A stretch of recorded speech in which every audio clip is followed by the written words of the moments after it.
చూడు వెంకట్, ఆ డిపి సామాన్యమైన మనిషి కాదు. ఆయనకి ఇష్టం లేని పని ఎవరైనా చేసినా, ఆయనకి ఎవరైనా ఎదురు తిరిగినా వెనక ముందు చూడకుండా లేపేస్తాడు. అందుకే నువ్వేం చూసినా చూడనట్లే ఉండు. ప్రాణాలకు తెగించి ఆవేశంతో నోరు విప్పు. అర్థమైందా వెంకట్?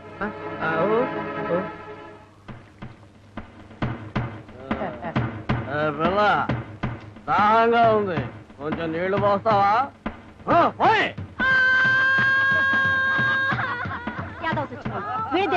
ఎప్పుడు ఇళ్ళు పేడిపోతుందో. అదిగో ఎస్ఐ బాబు గారు వస్తున్నారు, సిద్ధం పదవే. ఇన్స్పెక్టర్ బాబు గారు ఆపండి, ఆపండి బాబు గారు, ఆపండి ఆపండి ఆపండి ఆపండి. బాబు, ఇన్స్పెక్టర్ బాబు, చెరువు గట్టుగా నీళ్ళకెళ్తే ఆ రౌడీ అదలు నానాలు చేస్తున్నారు బాబు. నీళ్ళకెళ్ళాలంటే భయంగా ఉంది బాబు. ఎవరు వాళ్ళు? డీపీ మనుషులు బాబు. వాళ్ళకి మీరైనా బుద్ధి చెప్పండి బాబు గారు. చెప్పొచ్చు, దాన్నే ఉంది. కానీ వాళ్ళంతా కుర్రవాళ్ళు, ఉత్సాహవంతులు, ఏదో సరదాగా అల్లరి చేస్తారు. ఇప్పుడు కుర్రవాళ్ళు అల్లరి చేయకపోతే ముసలాళ్ళు అల్లరి చేస్తారా? ఆ విషయం మీరు గ్రహించాలి. ఇంకెప్పుడు నీళ్ళకి వెళ్ళకండి, జాగ్రత్త.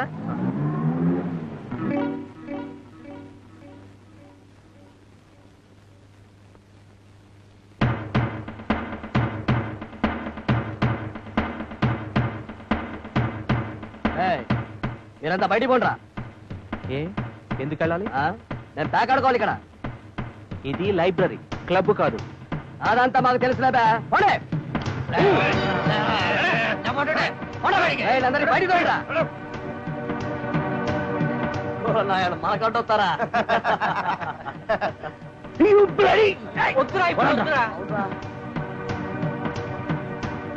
వెంకట, వెంకట్ ఆగరా, ఆగు, ఆగవయ్యా బాబు, ఆగరా. మేము లైబ్రరీలో చదువుకుంటుంటే ఆ డీపీ గార్డ్ మనుషులు వచ్చి మమ్మల్ని బయటికి తోసేసి వాళ్ళు పేకాడుకుంటున్నారా? అరెస్టం, ముందు వాళ్ళు అరెస్ట్ చేయాలి. ఉండరా ఉండరా, నా దగ్గర అది అరెస్ట్ వారెంట్ లేదు. అది కాక నాకు వేరే పని ఉంది. అది కాదురా, చూదవాడ వాళ్ళు అరెస్ట్ చేయడానికి వారెంట్ కాదురా. చెప్తారా బాబు, చెప్తా. వెంకట్, వెంకట్. అత్తయ్య గారు, ఏమిటి వంటలు? అబ్బో, ముద్దపప్పు, ఆవకాయ, నెయ్యి. అత్తయ్య గారు, ముఖస్తూ తనుకోపోతే మీది అమృతహస్తం అండి. కొద్ది నెయ్యి వేయండి.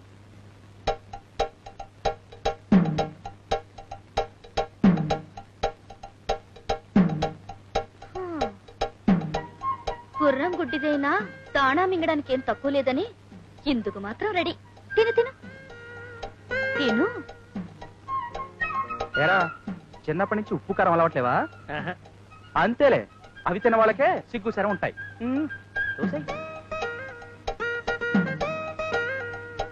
పౌరుషం అంటే అది కూడా తిండి పదార్థం అనుకునే రకం రా.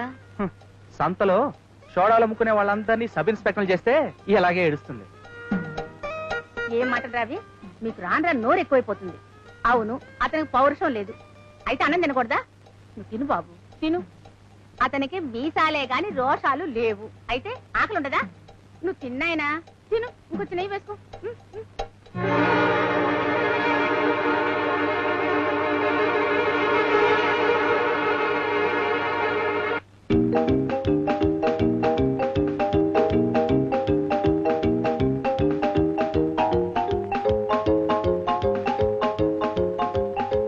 కర్మ, మంచుకొండకి చలుండదు, మనవాడికి సిగ్గు ఉండదు.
కూర్చో.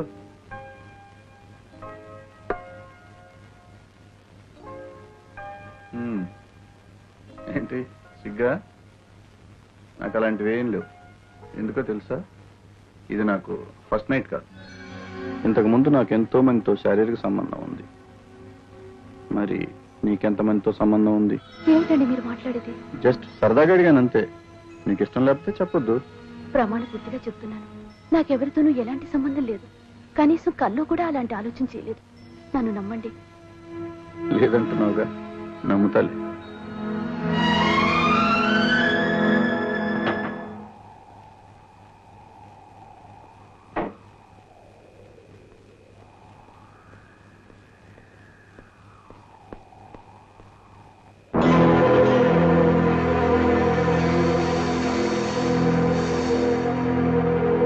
అమ్మగారు, నా పెళ్ళం సాహబతుకులో ఉంది అమ్మగారు.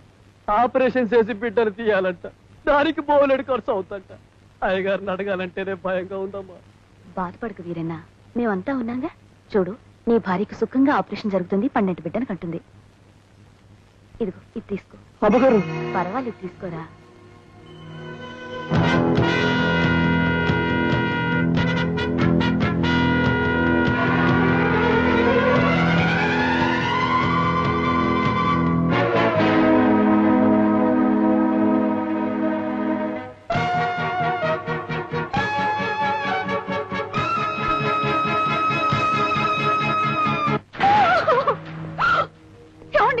ఏమిటండి ఇది?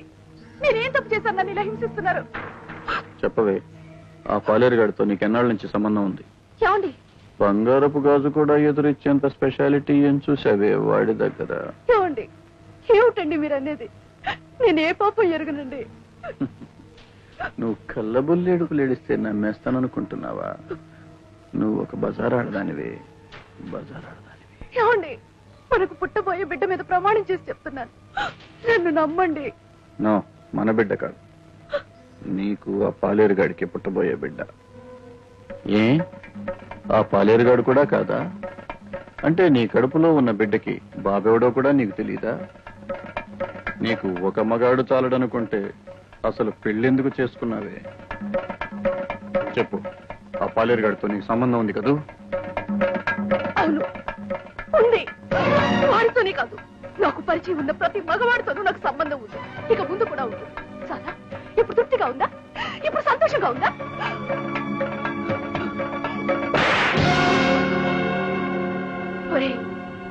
ఆడదాన్ని నీ శాడిజంతో హింసించడం తప్ప సుఖ పెట్టడం చేత కానీ నీలాంటి వాడితో కాపురం చేయడం నాదే బుద్ధి తక్కువ. ఛీ!